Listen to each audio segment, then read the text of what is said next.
Hello everyone, welcome back to this channel.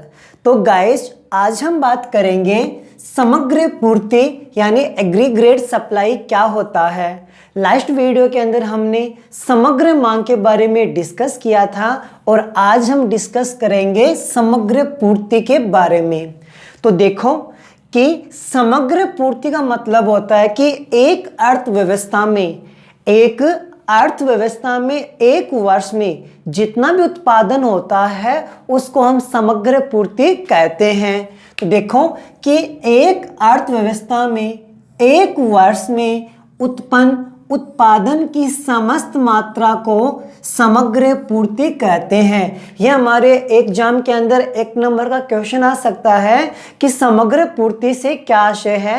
तो हम ये लिख देंगे कि एक अर्थव्यवस्था में एक वर्ष में जितना भी उत्पादन होता है उनका योग हमारा समग्र पूर्ति कहलाता है। यह देखो कि समग्र पूर्ति है उपभोग व्यय वह बचत का योग होता है। यह भी हम एक नंबर का क्वेश्चन पूछा जा सकता है कि समग्र पूर्ति का सूत्र लिखिए।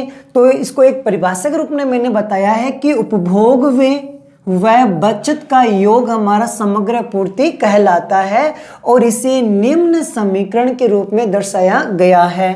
समग्र पूर्ति यानी कि एग्रीगेट सप्लाई एस बोलते हैं शॉर्ट में, उपभोग व्यय यानी कि सी, कुल बचत यानी कि एस यानी कि सेविंग। अब देखो कि समग्र पूर्ति वक्र एक सीधी रेखा के रूप में धनात्मक होता है। यह भी हम एक नंबर का क्वेश्चन पूछा जा सकता है कि समग्र पूर्ति वक्र किस प्रकार का आकार होता है। समग्र पूर्ति वक्र का आकार किस प्रकार का होता है? एक सीधी रेखा के रूप में धनात्मक होता है यानी कि ऊपर जाते हुए होता है। यह 45 डिग्री का कोण बनाता है। ध्यान रखना है जो हमारा एस वक्र है, जब इसको डायग्राम में शो करेंगे तो इसका जो आकार है 45 डिग्री का कोण के रूप में बनता है। इसे निम्न तालिका व चित्र के रूप में हम दर्शा सकते हैं। तो एग्जाम के अंदर क्वेश्चन आए ना कि समग्र पूर्ति को विस्तार से समझाइए। पहले हम इसकी परिभाषा लिख देंगे, फिर इसका समीकरण यानी सूत्र लिख देंगे, उसके बारे में 2 लाइन ये लिख देंगे कि इसका वक्र किस प्रकार का बनता है और इसको हम तालिका और डायग्राम के बारे में अच्छे से एक्सप्लेन करेंगे। सबसे पहले हम 4 कॉलम की तालिका बनाएंगे जिसमें हम फर्स्ट कॉलम में आय लिखेंगे, सेकेंड नंबर में उपभोग व्यय लिखेंगे, थर्ड नंबर में हम लिखेंगे बचत, फिर फोर्थ नंबर हम ज्ञात करेंगे समग्र पूर्ति। तो देखो आय व उपभोग के बारे में मैंने फुल डिटेल से वीडियो बना रखा है, इसलिए मैं ज़्यादा यहाँ पे फोकस नहीं करूँगा। यदि आपने उन वीडियो को नहीं देखे हो तो मैंने उनकी लिंक इस वीडियो के डिस्क्रिप्शन में डाल रखी है, वहाँ पे जाके आप आराम से देख सकते हो। तो मैं एक बार नॉर्मली बता रहा हूँ, व्यक्ति की आय शून्य रहने पर भी व्यक्ति कुछ न कुछ उपभोग करता है। उसके बाद जैसे जैसे व्यक्ति की इनकम बढ़ती है, जैसे जैसे व्यक्ति की इनकम बढ़ती है वैसे वैसे व्यक्ति का उपभोग व्यय भी बढ़ता जाता है। वैसे वैसे व्यक्ति का उपभोग व्यय भी बढ़ता जाता है, लेकिन जिस अनुपात में आय बढ़ती है उस अनुपात में कभी भी उपभोग नहीं बढ़ता है। मीन्स कि जितनी आय बढ़ेगी उसकी तुलना में उपभोग व्यय ज़्यादा बढ़ता है।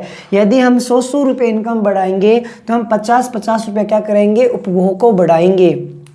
स्टार्ट में व्यक्ति की इनकम 0 रहती है, फिर भी व्यक्ति कुछ न कुछ उपभोग करता है, चाहे वो बचत के माध्यम से करें या किसी से उधार लेके करता है। इसके बाद जैसे जैसे व्यक्ति की इनकम बढ़ती जाती है व्यक्ति अपना खर्च भी बढ़ाता जाता है, लेकिन जिस अनुपात में व्यक्ति की इनकम बढ़ती है उसकी तुलना में कम उपभोग व्यय को बढ़ाया जाता है। अब हमें बचत का कॉलम बनाना है, तो बचत का भी सूत्र लगता है। बचत का सूत्र लगता है कि y माइनस सी। बचत क्या होती है कि एक व्यक्ति की जो इनकम होती है उसमें से व्यक्ति जो खर्च कर देता है उसके बाद जो शेष राशि बचती है इसको हम क्या बोलते हैं? बचत बोलते हैं। तो बचत का भी एक नंबर का फॉर्मूला पूछा जा सकता है एग्जाम के अंदर कि बचत का सूत्र बताइए। तो बचत का सूत्र लगता है कि आय माइनस उपभोग व्यय। आय का मतलब y माइनस सी। तो y हमारे पास आय को शो कर रखा है, c मैंने यहाँ पे शो कर रखा है, तो हम बचत ज्ञात करेंगे यानी आय में से उपभोग को हम घटा देंगे। 0 में से 100 हो जाएगा, हमारे पास क्या बचेगा? माइनस का 100। 100 में से 150 गए, माइनस का 50, 200 में से 200 गए 0, 300 में से 250 घटाएंगे तो प्लस के 50, 400 में से 300 जाएंगे तो प्लस के 100, 500 में से 350 जाएंगे तो प्लस के 150।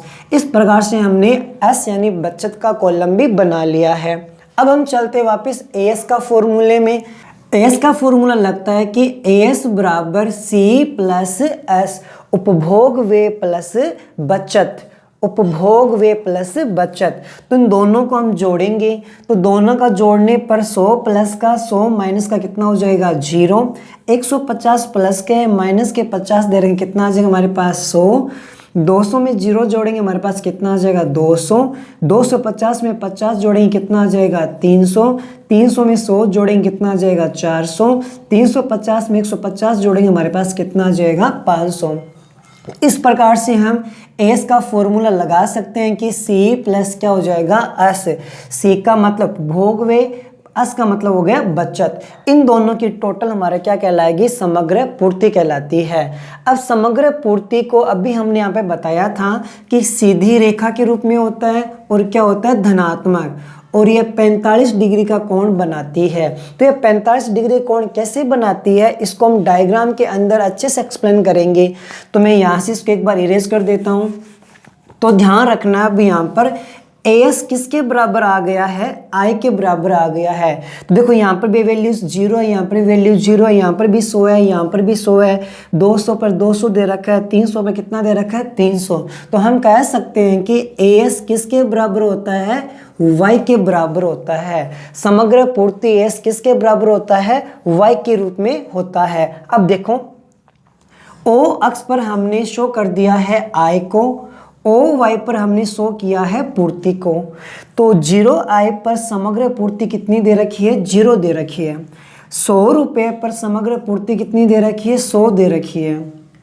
200 आई पर समग्र पूर्ति भी कितनी दे रखी है, 200 दे रखी है। फिर 300 पे कितनी दे रखी है, 300। फिर 400 पे कितना दे रखा है, 400 दे रखा है। फिर 500 पे कितना दे रखा है, 500 दे रखा है। अब इसको हम एक रेखा के रूप में मिलाएंगे तो हमारा ये जो एस वक्र है, समग्र पूर्ति वक्र है, एक सीधी रेखा के रूप में ऊपर की तरफ क्या होती है, धनात्मक।